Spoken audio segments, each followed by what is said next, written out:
All right, so we out here. We just finished watching the Vikings versus the Rams. It was a good game, good till the end. I thought Cousins was going to bring them back. I thought the Vikings were going to pull this one out, but nah, it didn't work out that way. The Rams defense came through at the end, hold them down, score 38-31. Rams, they moved to 4-0. We got the Vikings, they moved to 1-2-1.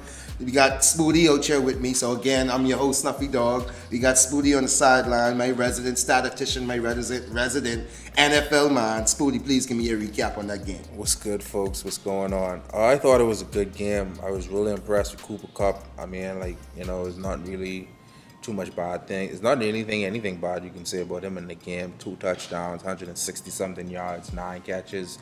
What I was really interested in is the fact that Goff seemed to really focus on him tonight, and it seems like that's kind of like his theme from week to week. He's just going to target and or hone in on one receiver and make them shine. So, but he has so many different playmakers where every week is going to be Todd Gurley, but this week is Cooper Kupp, next week is Robert Woods. 4 different passing touchdowns to 4 different players. Yeah, so it's like he really spreads the love around, but it's still interesting to see him really focus on getting one person involved. And I guess maybe that's what the defense giving him, but it's like the Rams offense is looking really fucking dope. They really getting the ball around, putting the points on the board. And like I say, Todd Gurley is amazing. There's not too much bad things you can say about him. He's always going to do what he got to do. 17 carries, 83 yards, as well as 4 receptions, 73 yards, and 1 touchdown. So put that out there for you fantasy dudes who listening right now. Yeah. Oh, yeah, so speaking of fantasy, Goff, 26 for 33, 465 yards, 5 touchdowns, 0 interceptions. I definitely 2 carries and 7 yards as well. This man had a game. He had a game. If you got him in fantasy, keep him. You better start. I said one game will tell me start that man next week. If you don't have him, I don't know what you're doing. I don't know who your quarterback is. Sweetie, what you think about that? There's a couple of things to say about it. If you have Goff, you should. I mean, it's not too much people you can get better starting than Goff, So unless you got a Breeze or Rodgers or Brady, even in certain instances, because Brady was shit last week. So if you got Goff out there, definitely someone to fucking have, especially with bye weeks coming along, that type of thing. But is Goff known for these amount of yards, a lot of yards, a lot of touchdowns? The Rams offense is explosive. Goff can get the work done, but I think it's a testament to the Vikings defense just falling off. I think they had a really fucking weird game. Did they play the Bills and just get shut out? Yes, that was just fucking crazy to think about and watching. I don't think they got shut out, but they lost. They lost horribly. Yeah. So I don't know how much of the Vikings defense was hurting tonight. And not to take away anything from Goff, but I expected the Vikings definitely to put up more of a fight against us. But like I said, it's just so much playmakers on the Rams offense. Talk about Cooks. Talk about Woods. Let me hear about that. Brandon Cooks, man, coming over from New Orleans, he's definitely been a godsend for Goff because he gives them that vertical stretch on the field. Because now you got to worry about Todd Gurley. Is he going to run? Is he going to line up outside? We definitely know he's in the short and intermediate game. But you also got Brandon Cooks who could run 500 yards in 3 seconds. So you got to watch out for Goff throwing the long ball. And on top of that, you got excellent route runners in Cooper Kupp and Robert Woods. So you got people who can get out their breaks and Goff can put the ball in the right place. So there's so many different options. And I think you have an excellent head coach in Sean McVay, who is putting his players in the best position to find success. And I think that's also an important part of it, not just having exceptional playmakers, but having a system in place where these are the playmakers and they know exactly what they need to do for us to be our greatest self, All right, so let's move on to the other side of the coin. We got the Minnesota Vikings. Let me start off with some stats. You got Kirk Cousins, 36 out of 50 attempts for 422 yards, 3 touchdowns, 0 interceptions.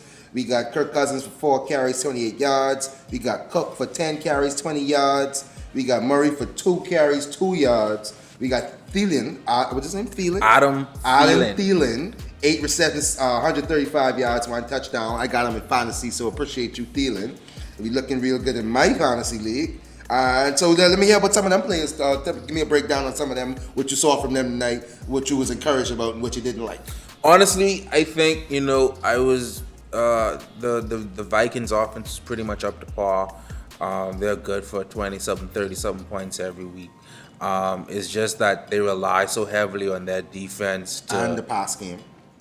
I mean, the running game has been kind of suffering too. So it's just like they didn't really have that. It was just so much things going on. I think in terms of the way the game situations played out, they needed to rely on Kirk Cousins' passing ability, and he showed up. Dude had over 400 yards passing. He probably had 60-something percentage completions. Yeah.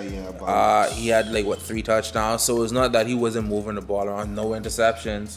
He definitely made some risky plays. Very, very risky. I'm gonna ask you about that later. Yeah, so it's not so much that the Vikings offense didn't do what they had to do. It's just that I think that they're used to relying on their defense, giving them more cushion so that they don't have to go there and score 35, 40 points. And I wouldn't say game situation, meaning the fact that they was playing from behind the whole game. Yeah, so and not only that, you got Dalvin Cook, who's just coming off an injury. So I think The hammy. And those hammies take forever to get real good again. even if they wanted to get him more involved just from a medical standpoint, they couldn't have. But also, it just don't make sense to be running the ball when you down 3-4 touchdowns in 0 seconds, So they definitely had to rely on Kirk Cousins throwing the ball, and he stepped up. It just wasn't enough, They took it down to the wire, so I thought they was going to be able to come out, but they didn't. Murray, what you were saying about Murray? I'm kind of concerned about the fact that you have a Dalvin Cook coming off a hamstring injury, and the fact that they couldn't get him more than 2 carries in the offense. I'm a big fan of Latavius Murray. I like his game, but it's just not working out to the point where you have running back on one leg who's getting more carries than you, as opposed to someone who is healthy, who is a big bruiser, who could go and get you 3-4 yards when you need it. They're not giving them the opportunity to go and do that. So it's a little bit concerning for me that they don't have the strength in the running game that they thought they could have relied on, especially with Murray not being able to step up and take some of that load from Cook's shoulders, And then the last player in the Vikings we want to talk about, Diggs. I know you like Diggs. Diggs had him a game, 11 receptions and 123 yards. No touchdowns, but he had 11 receptions for 123 What yards. I like about Diggs and Adam Thielen is the fact that they're great route runners. So you have a quarterback like Kirk Cousins who could put the ball where he needs it to be, especially when you have an offense that's humming. You know exactly where you want to go with the ball, and you expect your receivers to run their routes great, so you know where they're going to be. It develops a bit more of trust and better rapport with the quarterback wide receiver connection, because you know that anytime I ask Stephon Diggs to run this route, I know exactly where he's going to be without even having to look. So it gives you more comfort, especially in airing it out, especially in situations like tonight where you gotta rely on Kirk Cousins throwing the ball as opposed to running the ball. So, like I said, I love people like Diggs and Thielen. They're not so much the biggest, most physical or fastest guys, but you have people who are good in fundamentals, good in route running, good in knowing the playbook, and they can definitely go there and make plays when you need them to. And I think that's better or a more consistent thing to rely on, as opposed to someone who's just a big physical person who maybe could have one big play throughout the entire game, but you can't trust them to consistently run their routes and be in the position you need them to be. All right, that's fair. Now, I do have one more question about this game. Now, you know a lot more about football than I do. You've been watching a lot more longer than me. You've been more in depth about it than me. Shout out your blog. IslandFantasyViews.com. Check me out. We out here, Let them know what that is again. It's my fantasy football website. It's my blog. I run updates semi-weekly. Normally twice a week, but we trying to get back up to full speed. But IslandFantasyViews.com. We out here. Check us for your reviews and your previews on the fantasy football week. Check me out for more in-depth analysis and insight into how I'm thinking and what my recommendations are. All right, so I say that to say, Kirk Cousins. I in the time that I've been into football, I've been known to like some risk taker quarterbacks who like to find a small hole, put that ball in that small hole when it don't look like there's a hole to be made. I saw Kirk Cousins making a lot of plays tonight that looked like, oh, that wasn't a hole, but he was squeezing the ball in. It was even one where it tipped somebody's hand and squeezed in the hole. And see, like I was saying, that's easy to do when you have route runners who are going to be precise in the way they run the route, so you don't have to guess where your receiver is going to be. And that affects things like your timing, your cadence in terms of when you want to run a 5-yard play, a 10-yard play, a 15-yard play, how quick you want to get the ball out of your hands. If I don't have to think about having my eye on the receiver I want to get the ball to, I can scan the field and do other computations in my head, because that's one less thing to worry about as a quarterback. Because I know if I say I'm going to run a curl route, I know exactly where that person is going to be, and I know exactly where to put the ball. So I have a little bit more comfort in putting the ball exactly where I need to put it. And that's the thing about Kirk Cousins. That's one of his strengths. He's very efficient in where he wants to place the ball. So a lot of times you have interceptions where there's a breakdown in communication, where someone may have run the wrong route, or they may have run it at a different angle or differently. You don't really have those issues when you have a quarterback like Kirk Cousins who puts the ball where it needs to be, and you have route runners like Diggs and Thielen who know exactly where they need to be so that they don't have their quarterback looking stupid. So you would say he's more accurate than risky? Definitely. All right. We don't need to get no more into that. Gamby was just recapping the Rams versus the Vikings. The Rams moves to 4-0. Vikings move to 1-2-1. The game score 38-31. Good ass game. If you didn't catch it, just make sure to go check out those highlights. And for you fantasy listeners, if you got some players, if you got Cousins, you got Goff, you got Adam Thielen, you got Diggs, you got what else we got? Todd Gurley, you had a good game. If you had the Rams defense, you had some players on you, but at the end of the game, you had a good game. So, Spooty, before we close out, before I let you go, I do have other things I want to ask you about football-wise for the upcoming Sunday, upcoming Monday. So I'm excited we start Baker Mayfield. Yeah. I watched Baker Mayfield last week, Thursday, coming the game. The whole stadium changed. Yep. The people in the stadium, the players changed. Me watching it as a fan, I got more excited. What do you expect from Baker Mayfield tomorrow? Well, I'm not expecting too much. Sunday, yes. There's a couple of things. One, I don't know how much faith I have in not so much Hugh Jackson as a head coach, but the system he's put in place in Cleveland. I'm not really. It's not just execution. It's not just players. It's the fact that they just can't seem to have their players in the best position to utilize their talents and put together wins. And like I say, it's not just talent, because you have talented individuals in Cleveland. You've had them for years. People who've been there and come and gone. People who are still there. So I think that's definitely going to be a challenge for Baker Mayfield coming in terms of getting a whole game now, having a week to practice and be in a system that I don't think puts its players in its best position to win, as opposed to just coming in at halftime and pretty much winging it and figuring it out and going on the vibe of the game. I don't think I have that much faith in Jackson and his staff's play calling to really string together a decent run. I'm hoping for the best. But not only that, you have a team like the Raiders who are coming in, who haven't won a game. They're very anxious. They're going to be at home. And it's a home game, yeah. So it's going to put on a lot of different pressures in Mayfield to kind of basically do better. And it's not going to be the best environment or the easiest environment for him to just go and have a good game. John Gruden need to put a pass rush out there.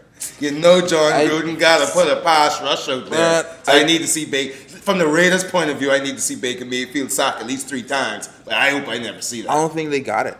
I think the Browns have a very nice offensive line. Well, not so much very nice, but they have an offensive line that's doing the job. And they're going to do a pretty decent job of keeping Baker Mayfield upright. I don't know if the Raiders have the talent on defense to completely shut out the Browns. It's just that there's only so much Baker Mayfield can do. I'm excited to see how he gets on with rookie wide receiver Antonio Callaway. They had a very good rapport last week, but it seems like he was sort of force feeding him after a while.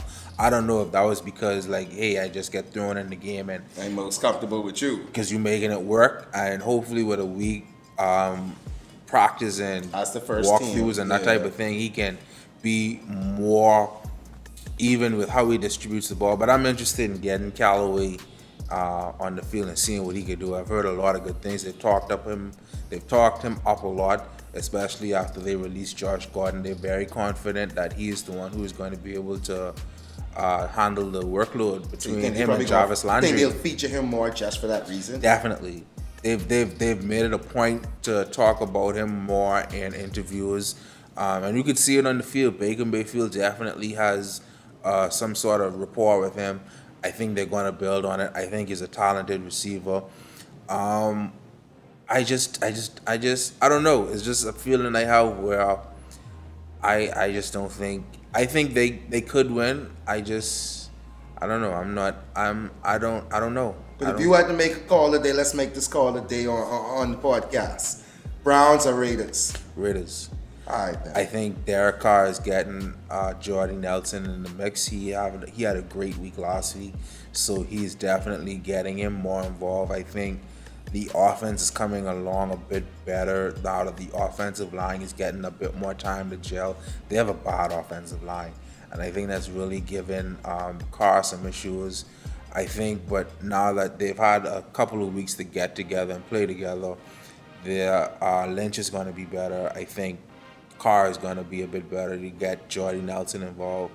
I'm not a fan of Jordy Nelson or Amari Cooper being a number one receiver. I think they're better as number twos, but they're making it work, and I think they're going to pull it out on Sunday. All right, then. So you heard it here first on the Black Swaan podcast. Raiders are getting their first win on Sunday.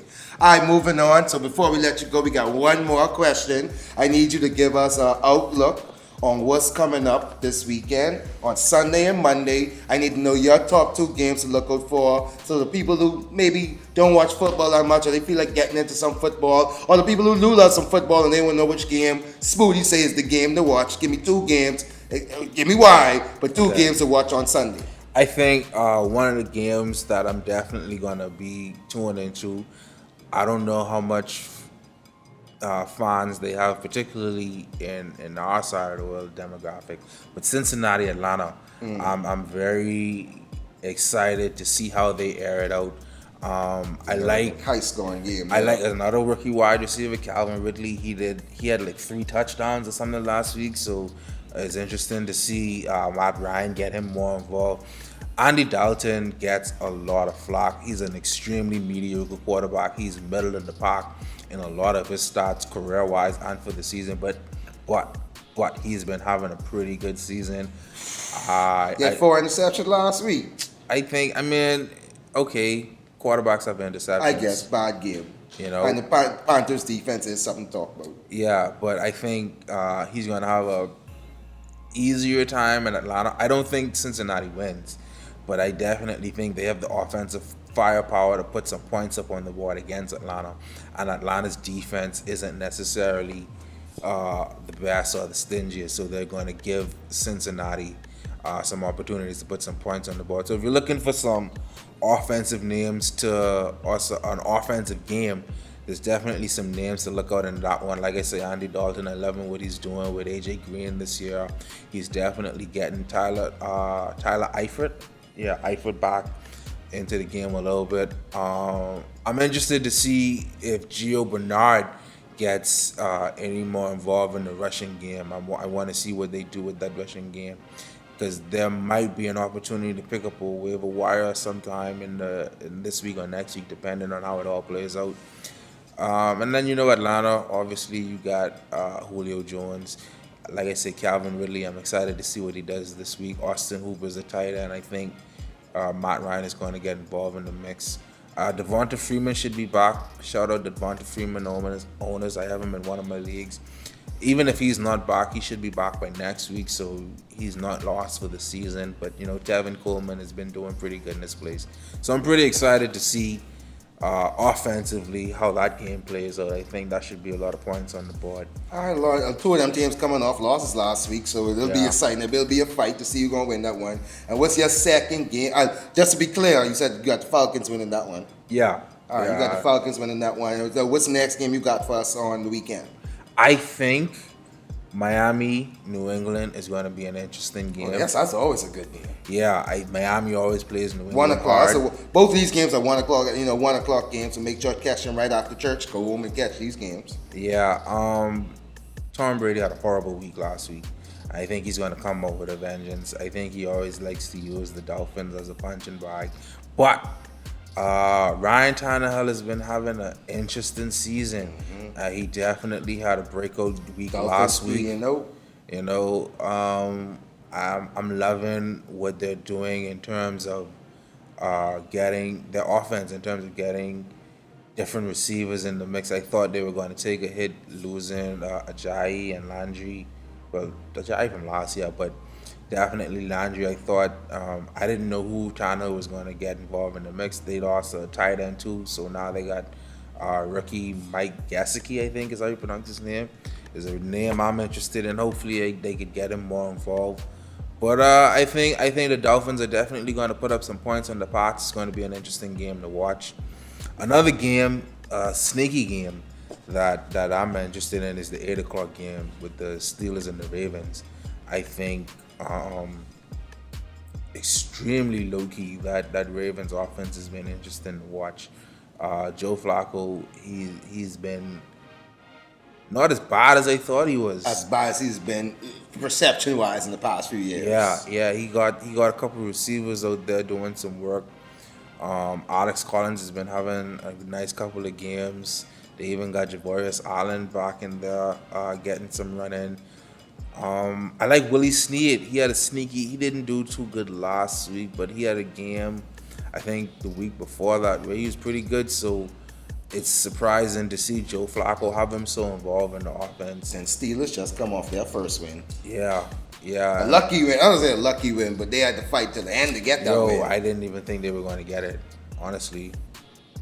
But, I think the Steelers' offense is always good for some points. Antonio Brown is going to do his thing. Juju Smith-Schuster. I got him on my fantasy team, too. Yeah, I didn't want to believe, but he definitely looks like he is Step it up. He's definitely stepping up his game and being someone the Big second Ben year, can third rely year for on. him. I'm not sure. I want to say second, but it might be third. Might be third, yeah. But shout Schuster Smith, correct? Yeah, shout Smith-Schuster. Smith-Schuster, shout him out just because he's on my fantasy team and we putting in work. Right now, I'm 2-1, just to let you guys know. I'm 2-1 in my league. So just keep it up. Spooty, we want to appreciate you coming through. We appreciate you giving us your football talk. Again, we were just recapping the Vikings versus the Rams and then giving you a little outlook for Monday and Sunday coming up this weekend. Big football week. It's starting to get really more impactful. Starting to get playoff positioning in place, and now these games are really, really starting to matter. Definitely. So we looking out for it. Again, this is the Black Swaan podcast. Shout out your blog one more time. IslandFantasyViews.com. You can find us on Twitter @FantasyViews. All right, make sure to get your information up on the NFL League, and you do some fantasy outlook on that as well, correct? Definitely. So if you need some fantasy outlook for somebody who know what they doing, check Spooty on IslandFantasy.com. IslandFantasyViews. IslandFantasyViews.com. We're going to edit that real good. IslandFantasyViews.com. This is the Black Swan Podcast. I'm your host, the Black Swan, a.k.a. Snuffy Dog. I'm here with Spooty. Thanks you guys for listening. Peace.